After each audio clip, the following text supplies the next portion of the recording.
Now, the story that I want to tell you began in 1971, in the middle of the year.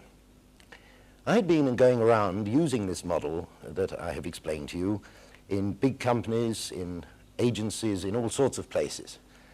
And then I suddenly got a letter which very much changed my life. It was from the technical general manager of the State Planning Board of Chile. Remember, 1971, President Allende was in office.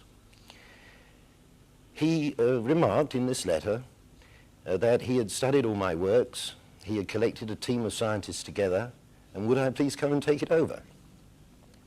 I could hardly believe it, as you can imagine. But this was to start me on a journey which made me travel 8,000 miles over and over and over again. I was commuting between London and Santiago for 2 years.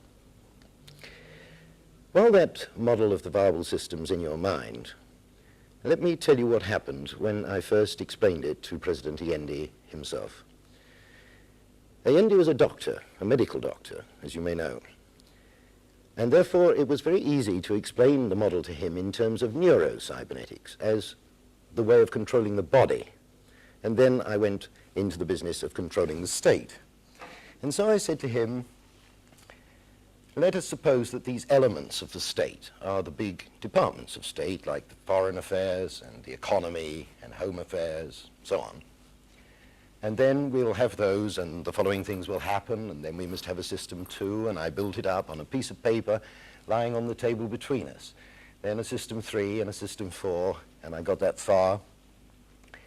And then I got to system five, and I drew a big histrionic breath, and I said, I was going to say, this compañero presidente is you. Before I could say it, he suddenly smiled very broadly, and he said, ah, system five, at last, the people. That was a pretty powerful thing to happen. It had a very big influence on me.